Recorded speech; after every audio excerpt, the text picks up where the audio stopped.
সুপ্রিয় এসএসসি শিক্ষার্থীবৃন্দু, আসসালামু আলাইকুম রহমতুল্লাহ। সবাই কেমন আছেন? আশা করি সকলে ভালো আছেন।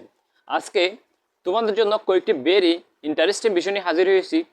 বিষয়গুলো যদি তোমরা জানো, বুঝো, তোমরা যে একটা রেজাল্ট নিয়ে টেনশন ফিল করতেছ, টেনশনগুলো দূর হয়ে যাবে ইনশাআল্লাহ।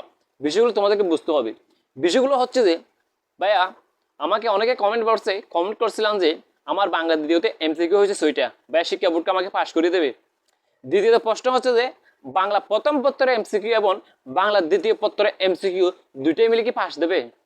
তৃতীয়ত প্রশ্ন হচ্ছে যে বাংলা রাইটিং, বাংলা প্রথম পত্র ও বাংলা দ্বিতীয় পত্র রাইটিংয়ের মধ্যে কি দুইটাই মিলে পাস দেবে। তো এর পরবর্তী বিষয় হচ্ছে যে ইংরেজি প্রথম পত্র ও ইংরেজি দ্বিতীয় পত্র দুইটাই মিলে কি পাস দেবে। আজকে বিষয়গুলো নিয়ে কথা বলবো।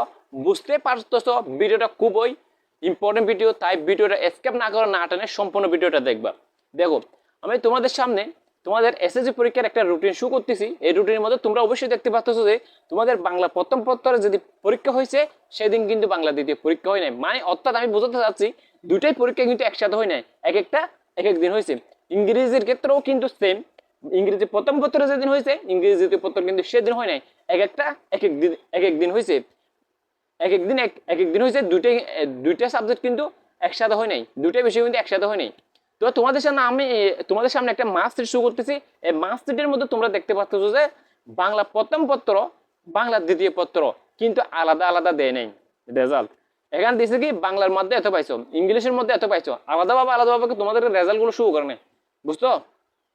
তো এখন আসি বাংলা রাইটিং।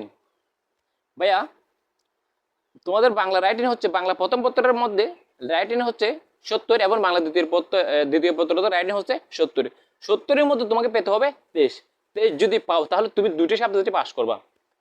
মানে আমি বলতে চাচ্ছি অর্থাৎ বাংলার প্রথম পত্র তুমি 23 পাও রাইটিং এর মধ্যে, তাহলে তুমি পাস করবা, এবং বাংলা দ্বিতীয়ের মধ্যে যদি তুমি 23 পাও তাহলে তুমি পাস করবা। এখন কথা হচ্ছে যে 23 হয় 46। এখন কথা হচ্ছে যে তুমি যদি দুইটাই মিলে বা কম বেশি হতে পারে, দুইটাই মিলে যদি তুমি 46 পাও তাহলে তুমি পাস করবা। কেমনে আমি বলি, তুমি যদি মনে করো যে বাংলা দ্বিতীয়ের মধ্যে পাইছো 15, বাংলা প্রথম পত্রের মধ্যে পাইছো 31, তাহলে 15 আর 31 হয় 46, তার মানে তুমি পাস করবা। একটার মধ্যে যদি তুমি যদি মনে করো যে তোমার বাংলা প্রথম পত্র খুব ভালো হয়েছে পরীক্ষা, বাংলা দ্বিতীয় খারাপ, বাংলা দ্বিতীয় খারাপ হয়েছে, তো প্রথম পত্র আর দ্বিতীয় পত্র মিলে দুটাই মিলে তোমাকে পাস করে দেবে। এর চেয়ে সুখবর আর কি আছে বলো? আরো সুখবর হচ্ছে তোমাদের এমসিকিউতে। দেখো, একেবারে যখন আমাকে কমেন্ট করছে বাংলা প্রথম পত্র বাংলা দ্বিতীয়ের মধ্যে আমার 6টা এমসিকিউ হয়েছে, আমাকে কি শিক্ষা বোর্ড পাস করে দেবে? এখন কথা হচ্ছে যে তোমার বাংলা প্রথম পত্রের মধ্যে এমসিকিউ কেমন হয়েছে। তোমার যদি বাংলা প্রথম পত্র যদি এমসিকিউ ভালো হয়, অবশ্যই সেখান থেকে নম্বর এখানে যোগ করে দিয়ে বাংলা প্রথম পত্র এবং বাংলা দ্বিতীয় এমসিকিউ দুইটাই মিলিয়ে তোমাকে পাস করে দেবে শিক্ষা বোর্ড। এর চেয়ে সুখবর আর কি আছে তোমাদের জন্য? একটু টেনশন করার কিছু নেই।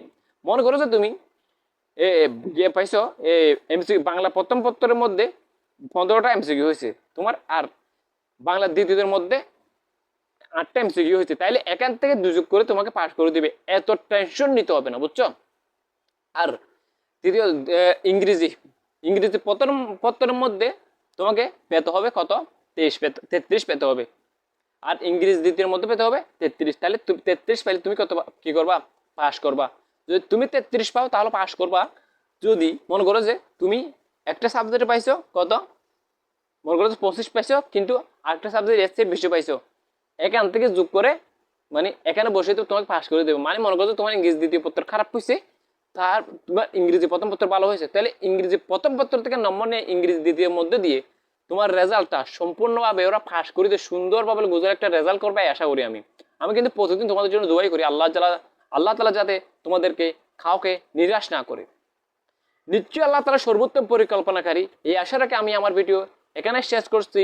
এখনো পর্যন্ত যারা আমাদের চ্যানেলটি সাবস্ক্রাইব করে নাই, সাবস্ক্রাইব করে পাশে থাকবেন। ধন্যবাদ সবাইকে, ভালোবাসার অবিরাম। আসসালামু আলাইকুম ওয়া রাহমাতুল্লাহ।